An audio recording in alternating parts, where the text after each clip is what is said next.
मैं भी निशा के पास आकर बैठ गया। निशा मेरे बदन को निहारते हुए बातें कर रही थी।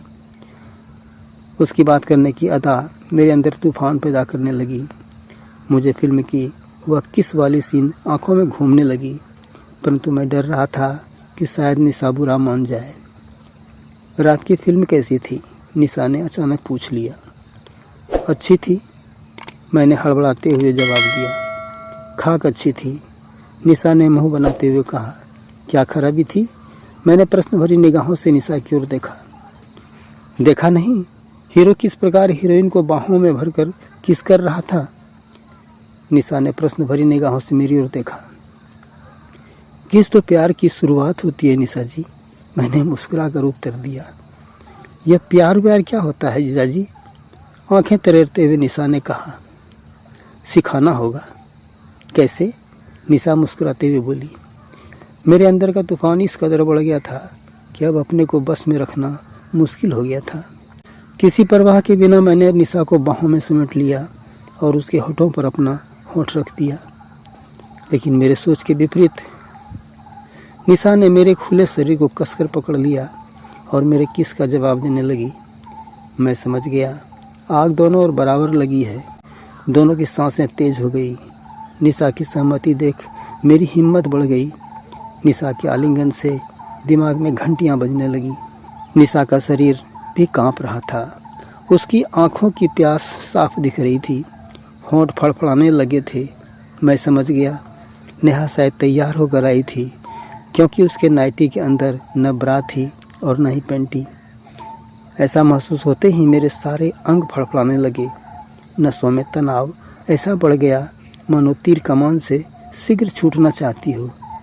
उसकी बाहों का कसाव भी बढ़ रहा था। साथ ही चुम्बन से दोनों का चेहरा लाल हो गया था। शायद अब समय आ गया था जब दो तन एक होने को हर प्रकार से तैयार थे। उसके सीने के कठोर उभार मेरे सीने में ज्वालामुखी पैदा कर रही थी।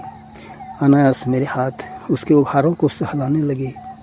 निशा अब चुंबक की तरह लिपट चुकी थी। मैंने उसकी नाइटी उसके शरीर से अलग कर दिया। सांचे में ढला उसका शरीर आग में जैसे घी पड़ गया। अब मैं काफ़ी प्रबल हो चुका था। मैं उसके ऊपर आ चुका था। निशा की स्वीकृति उसकी नज़रों से साफ दिख रही थी। शायद वह किसी भी हमले को झेलने के लिए तैयार थी। मैंने निशा को बाहों में कस लिया। नाजुक कली पर मुस्तंड भौरे मचलने लगे। क्या तैयार हो? अचानक मेरे मुंह से निकला। गर्म तवे पर पानी डाल रहे हो? बोझिल नज़रों से निशा ने कहा। उसके बाहों का कसाव बढ़ गया। मेरे सब्र का बांध टूट गया। ओई! अचानक निशा के मुख से आवाज़ निकल गई। मैंने अपने होठों से उसके होठों को भींच लिया, जिससे उसकी दर्द भरी आवाज़ मेरे होठों के बीच तब कर रह गई।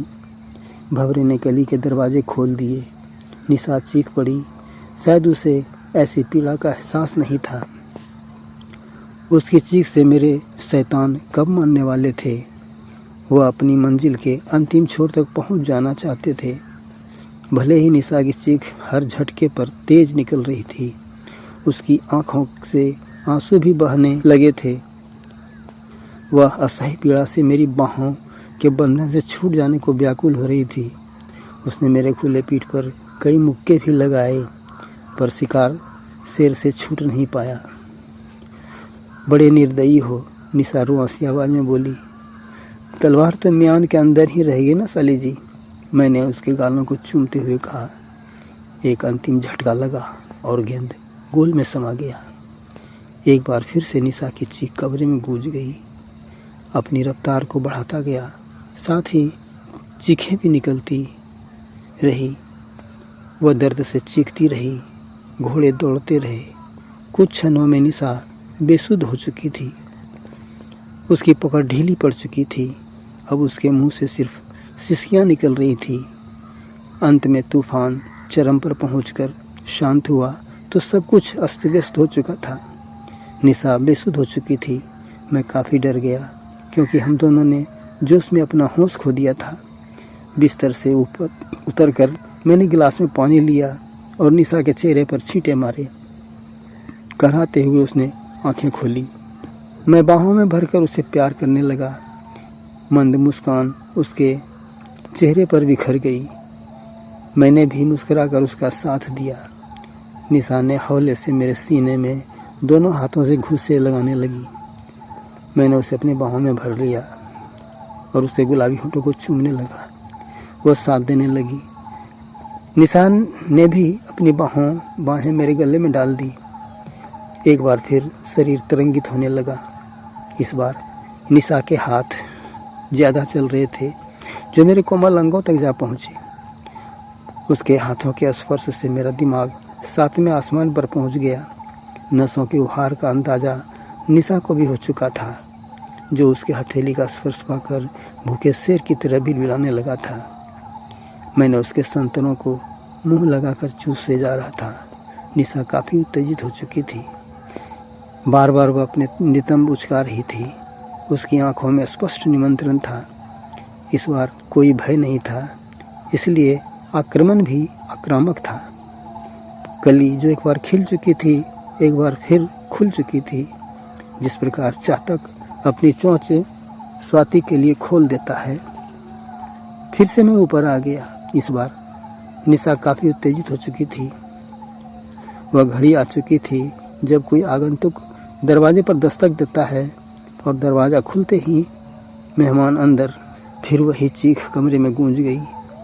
इस बार मैं निडर था। जिस प्रकार लहू चखे शेर शिकार पर टूट पड़ता है, ठीक वही हालत मेरी थी। निशा कुछ देर चीखती रही, परंतु इस बार अपने मुक्के से मार नहीं रही थी, बल्कि अपने संतरों को मेरे सीने में कसकर दबा रखा था। हौसले बुलंद थे। वह फिर से कब बेसुध हो चुकी थी, पता ही नहीं चला। गदर 2 लंबी चली। तूफान अपने चरम के उत्कर्ष पर पहुंच गया था। तूफान ने लहरों को किनारे की ओर ढकेल दिया। फिल्म का सुखद अंत हो चुका था। मैं कुछ देर निढाल पड़ा रहा। थोड़ी देर बाद पानी के छींटे से निशा होश में आई। वह काफ़ी थक चुकी थी। वह पथराई आंखों से मेरी ओर देख रही थी। मैंने उसके और खुद के कपड़े ठीक किए। बिस्तर से उतरी तो लड़खड़ा गई। मैंने उसे सीने से लगा लिया। उसने मेरी ओर देखा। दोनों की आंखें चार हुई और दोनों मुस्कुरा दिए। मैंने अपने होंठ उसके होंठों पर रख दिया।